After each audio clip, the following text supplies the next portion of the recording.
नमस्कार, आप देख रहल बानी भोजपुरिया खबरें। बिहार झारखंड के ताज़ा खबर खातिर बनल रही रुआ लोगिन भोजपुरिया खबरें चैनल पर।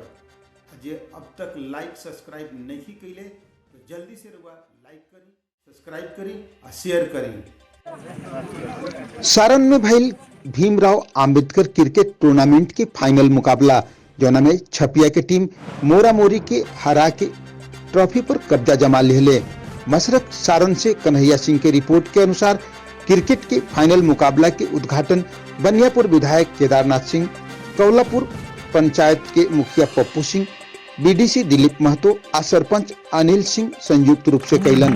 20 ओवर के खेले जाए वाला ई मैच में टॉस जीत के पहले बल्लेबाजी करत छपिया के टीम कुल 239 रन बटोरलन। जवाब में मोरा मोरी की टीम महज 235 रन ही बना पइले। ऐसे छपिया के टीम 4 रन से जीत के ट्रॉफी पर कब्जा जमा लेहलस। Man of the match Sugriv Kumar तथा मैन ऑफ द सीरीज के खिताब से राजा कुमार के पुरस्कृत कैल गई। टूर्नामेंट के आयोजन विकास प्रताप, बबलू राम, राहुल कुमार, रणवीर कुमार, चंदन कुमार, मनीष प्रताप सहित कई लोग रहले।